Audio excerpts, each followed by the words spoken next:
So it is nearing the end of the year, and usually we like to do some reflections with people who have made the news, and what better person to talk to at this time than Baba himself.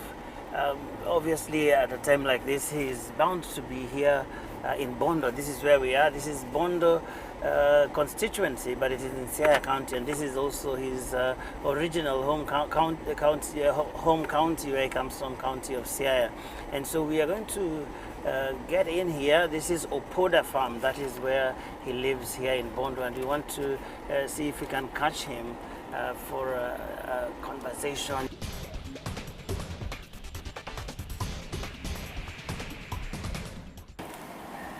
Hey, habari bwana. So tunakuja hapa kuona baba. Tuko na interview. Yes. My name is Joe Ageyo. Yes. He's expecting us. Asante sana. Okay. So we just have to... Oh, and here we go. Here we go. Here we go.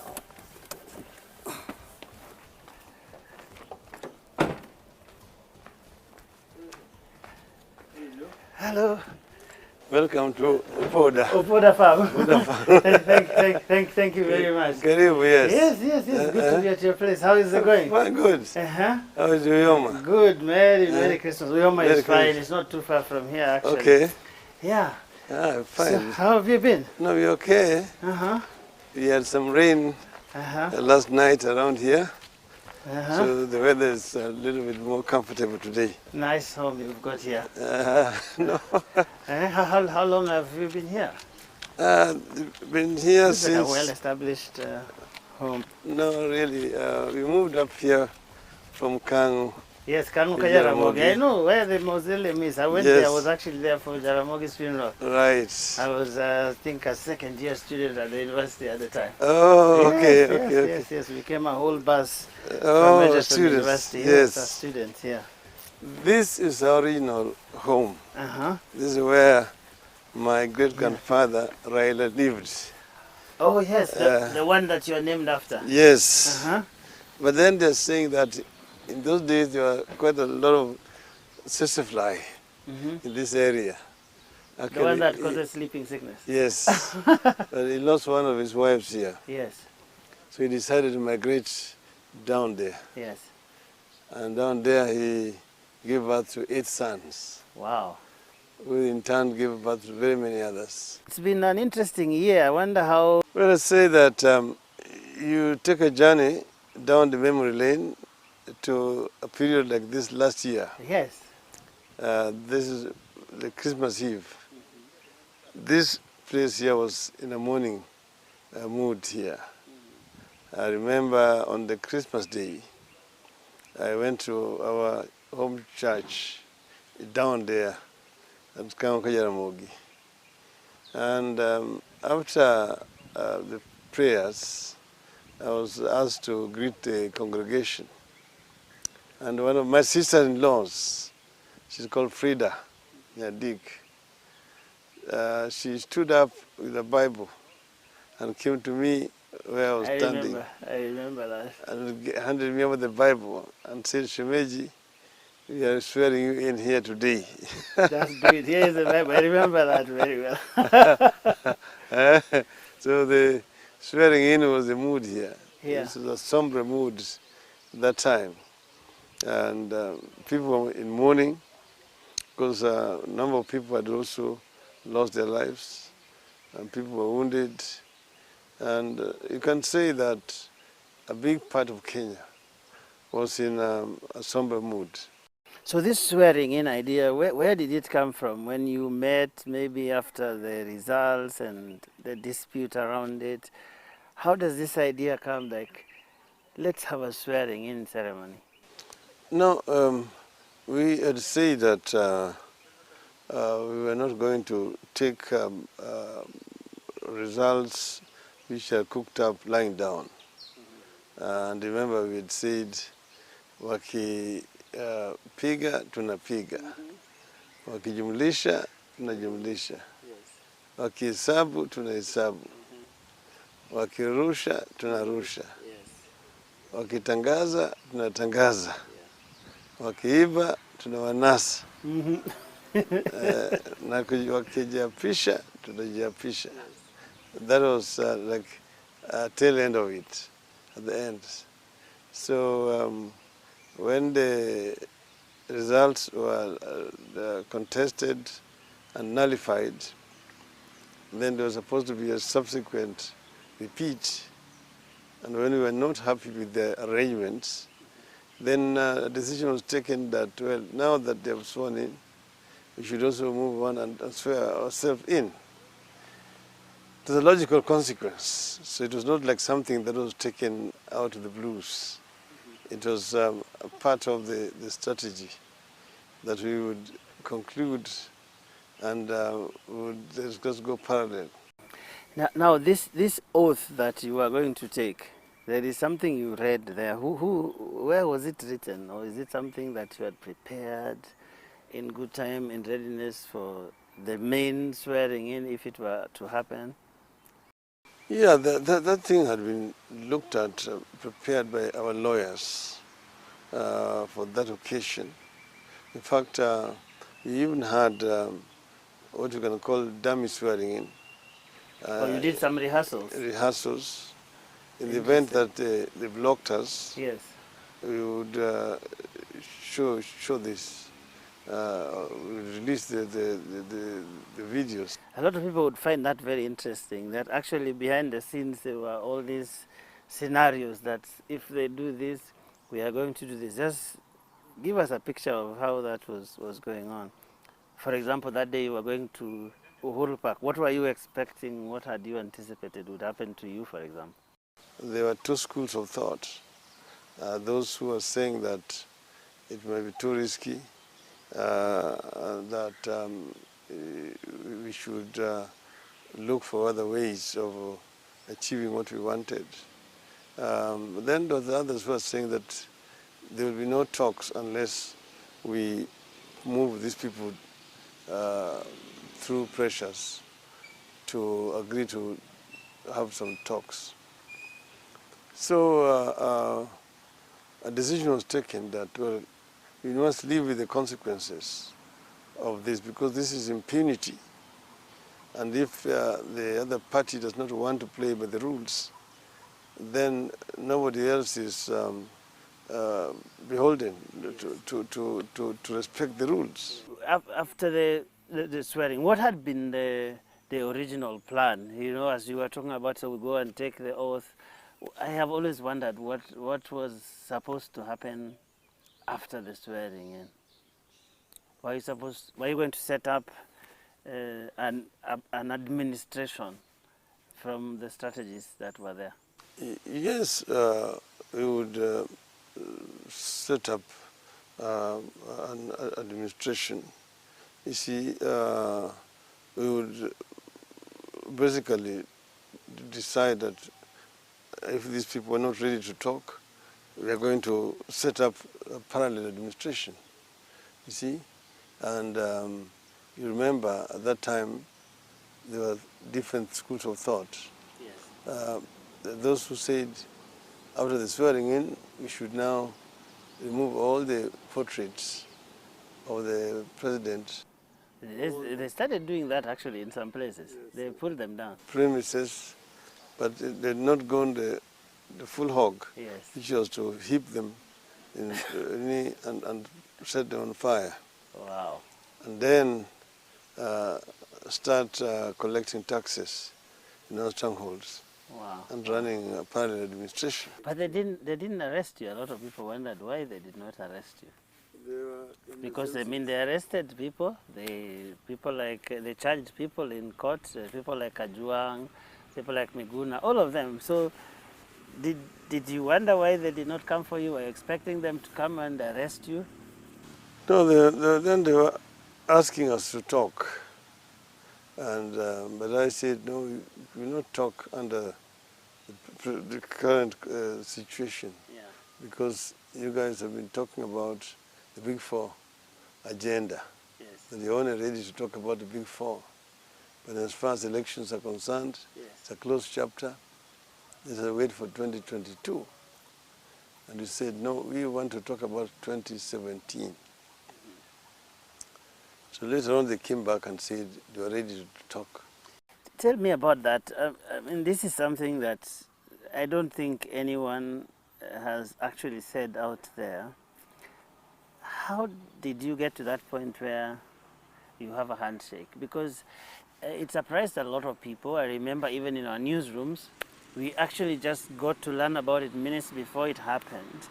So how do we move from this extreme where there is talk of treason, there are two sort of swearing in ceremonies that have taken place, and then suddenly these two people who have not been seeing eye to eye are standing on the steps of Harambee House to shake hands? Who called who? What happened?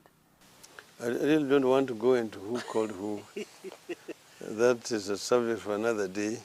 I thought that would be this day, but no, hey. this is not a day. Yes. But finally, when the conditions were acceptable to both of us, then we agreed that we'd meet. Okay, let me ask this then. Let me try it this way. Even if it is the farthest you will go, was it some people in the background, or is some direct talks immediately before this happened? Were there things that were happening in the background, or was it direct, face to face? You know, even when there are conflicts, usually there are people who start testing the waters, and then finally there are what they call face to face talks. That's what they say in diplomacy and mediation. Yeah, there will always be what you call people who do the footwork, the preliminaries, the arrangements. But I can assure you, there are not more than two people. Wow. One from each side. Wow. Okay, and those two people then arranged for the two people to meet. Okay, now there's a lot to talk about, but I think there's also a lot to see. So I would like us to continue this conversation as you show me around, because you told me you have Plenty. you have some other activities. This You is see, Christmas. first you need to see down there. See those boxes there. Yeah. Those are beehives. Oh, beehives. Yeah. Wow. So where do you get your beehives from? Mama is the one doing this, Aida. Okay, great. And she's lived there. So she started this because we've got a lot of flowers around here. To move closer without the special. Okay, great. Okay. So were you a great student of Mwalimu Julius Nyerere? Because I've heard some of the Kiswahili words you speak, but also you have a lot of quotes that usually seem to come from there. Mwalimu was like, my mentor politically. I mean, I liked his style of doing politics. Yes. He was fairly intellectual in his approach. He analyzed the society very well, and he had a great vision. You see, but he lived ahead of his time. The story seems to have been quite different from here. As someone who studied politics for a long time, where did we get it wrong? And yet Mwalimu seems to have got it completely right on that side, at least on building the nation. Correct. You see, we took completely different routes or directions. We told people to disabuse themselves of their ethnic origins and see themselves as sons and daughters of one nation, one country, Tanzania. Okay, so people, because the leader was preaching it, the leadership around him emulated it, and it became then one uniting factor for people. So that in Tanzania, if you ask somebody from which tribe are you, will tell you wewe ni Mkenya. Hapa Tanzania hatuulizi yale. Yes, we do know. Hapa Tanzania tunauliza umetoka jimbo gani. Yes. Lakini sio wewe ni kabila gani. Hapa hatuna kabila yetu ni Tanzania. We lost it totally. Yeah. See, so when he left office, he left it to Mwinyi. Yes. who came from Zanzibar. It's a small island. And then Mwinyi then left it to Mkapa. Mkapa came from a very small, tiny community in the border with Mozambique, a place called Mutwara. Then, after Mkapa came Kikwete, who comes again from a very small community around Bagamoyo. And then Kikwete has now left it to Magufuli. He comes from a sub-tribe of Sukuma. He's not a Sukuma. But that gentleman is a good friend of yours. Now that you talk about Magufuli, I've heard people say all manner of things. When he started, they were saying, oh, yeah. In fact, somebody said that every country in Africa needs a Magufuli. But there are people who say that maybe he's taking it a bit too far. Do you think that there is a challenge going on there? I mean, speaking as a journalist, I know there are many of my colleagues there who have been jailed, and many Tanzanians tell me that whereas he's been trying to fix things like corruption and all of these things, the freedoms, the democratic space seems to have shrunk quite a bit. Magufuli has been having his own experiments, things that he's trying to do. Yes. He said he inherited a fairly corrupt system. Yes. People were not paying taxes. You had a similar situation to what we have here. Revenue collection was very poor. You had people, this Okupe. Because you see in our society here, the boys in the town are the revenue collectors, the KRA officers, the customs officers, all these are the people.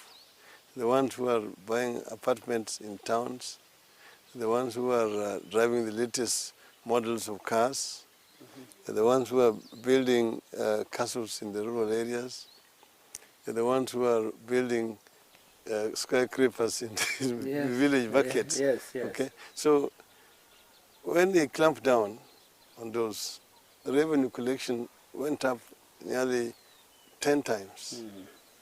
So all of a sudden he had money to do his work. And then he also took proper action against the corrupt. Fortunately for him, the judiciary was Playing ball. Unlike in our situation here, you see, where you find people who have been committed in Jersey Island. They were needed there for trial. You are asking for the money, but you cannot get the people to go and be tried. The Kenyan courts will not have that boldness. Supposing you had become president by now, whether it was in 97, 2007, 2013, or even now, where would that conversation be, at least from your end? I would push very hard. I would use my position to really push very hard and create the conversation at the top there. And get the people to see that, look, we are in these small states. We want faster development, but we cannot achieve it because our market has also constraints. You ask the question, why is it that the Europeans have the EU working? So you do the... Those are big economies. The feeds here for... The Napier here. The farm is bigger down toward the river there. Okay. Where we grow Napier. Oh, wow. You see? I can see some. That's called Ngilu. Oh, Ngilu. Yeah. It's called Ngilu, that one? Yeah. Okay, and this one is called Maseno. And this one? Sudia. Okay. Okay, interesting. Yes, I know that it's very interesting. Manduli not though. We had Manduli also. It's the mother of this. You need to replace Manduli. And now you have a role in the AU. What is that? What is that role? What? Because I'm aware you've been traveling a little bit. I saw you in Addis Ababa. I think you were in West Africa at some point as well. What is that role exactly? What does it entail? Well, my role is called the High Representative on infrastructure development, the continent. Here, infrastructure, we mean energy, we mean roads, we mean railway, we mean the ICT, the fiber optic network, and also open skies, Yes. the air transports. Those are the main issues. That sounds very exciting. I mean, what are you going to do? I mean, I have traveled to many African countries in the line of my work, but it's very incredibly difficult to move around Africa. For example, even just flying to a place like Burundi would be so expensive, and you don't understand why. Yet in other countries, if you were in Europe, for example, hopping from Geneva to Vienna to Amsterdam, whatever, it's actually quite easy and quite cheap. What are you going to do about this? What conversations are you having now? You see, first, if you begin, for example, that is now air transport. Yes. There's what they call the Yamoussoukro Declaration of 1988, which basically commanded the African countries to open their skies and allow for free transport, that the airline can originate from one destination to the other without necessarily charging too much fees, transit fees. That, from the time it was signed up to now, and it was adopted, only now 27 countries have actually ratified it. And I think 21 have ratified, 27 total have signed, okay, out of the 54 states. That means that, you see, traveling still becomes very expensive. If you don't have that signed, it means for every passenger in a commercial airline, each country charges a certain amount of money for flying the airspace. The airspace, yes. So this is what the government is supposed to fill. Okay. Now, by engaging with heads of states, Yes. to tell them that, look, we have got this open skies agreement, which your country has failed, up now has not ratified. And these are the benefits which you will get. Can you agree to sign? Okay? That's one. The other one, there are roads, highways. You should call the Trans-African highways. Yes. Like you have got the Great North Road, Cape to Cairo. Cape to Cairo, yes. Then you've got another one from Tunis to Cape. Yes. Okay? Then these are for molasses. Oh, wow. Okay. Molasses, which you mix with this. Oh, for the feed. For the feed. When are you ever the father, the grandfather you are now, the husband? How does that work for you? No, I mean, you just need to divide your time. You do politics, but you also don't forget the family. Yes. So, like in the evenings, I'm at home.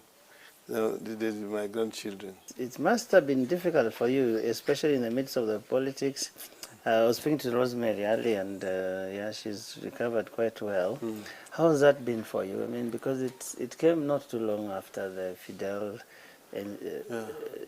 tragedy. Some people say you are a very strong man. No, it was a major drawback. You can say it just hit like a thunder. And we were in the middle of a campaign. I remember that. See, we were flying to Turkana when Winnie got this message. And we didn't realize it was that serious. But then they had communicated with Ida, fortunately, because she tried to call the hotel in Naivasha. Yeah, she said, we had an interview with her, she said she was in Naivasha. She was attending this liberal Democratic Union. Training some women. Politicians. Yeah. And she'd gone there with her kids because they were on holiday. We have a holiday thing there in Russia. That's where they were staying. Then this thing attacked. The kids were there. They couldn't finish. But before it became bad, she called her secretary. And then called the hotel. And then they came, they knocked, they couldn't open, they broke the door. And then they took her from there. Then she was in coma. She was comatose after the operation in Nairobi for 8 days. So we had to send her by air ambulance to South Africa. Yes. But she stayed for 3 months. So Ida had to actually take up an apartment in Joburg. They stayed there. She was on a wheelchair and so on. She came back here. Yeah, she told me she had to relearn a lot of things. She went to Israel briefly, came back. Then it is the Chinese physiotherapist who discovered that something is not adding up here. So he took a scan. And then it showed that the aneurysm, which had burst, was recurring. Yes. And another one next to it, which was not done. And there was also a tumor. So he sent this scan to a professor in China, Peking University, who sent and said this thing is an emergency. So they flew. Around this time, last year, that's where we were. So Ida went with Rosemary to China. And they took 2 days examining. And then they decided that they do a 3-in-1 operation. About 10 professors. They did that operation. It lasted about 10 hours. Wow. But by the time they wheeled her out of the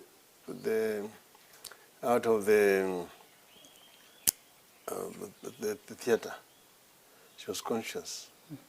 Put her in ICU for 3 hours and discharged her after 3 hours, took her to a general ward. And she could talk. Wow. On the phone. Here she'd taken 8 hours. So they 8 days. figured it out. Yeah. She could not talk. Wow. After 6 days, they removed the stitches.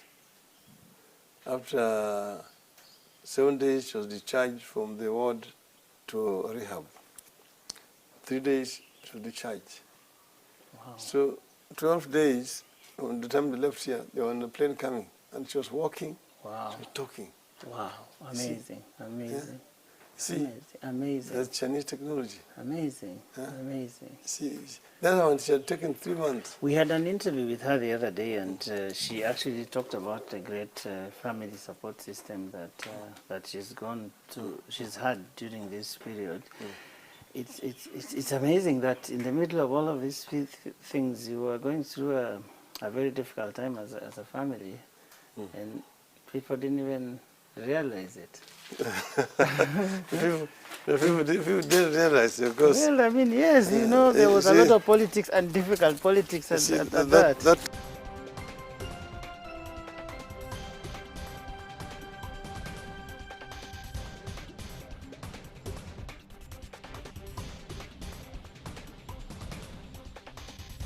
If this handshake succeeds, how you have envisioned it, what is that final picture looking like for this country? When we discussed all these things, we said that Kenya has been divided from that time. How did that unity die? It is,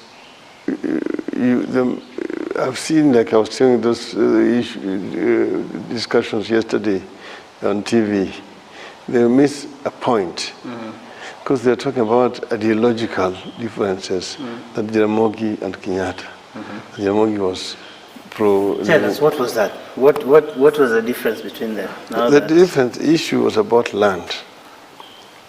The difference between Kenyatta and Jaramogi is just about land. That the British came up with the idea, because this was the settlers who had occupied what was called White Highlands, did not want to stay under an African government. Mm-hmm. They wanted out.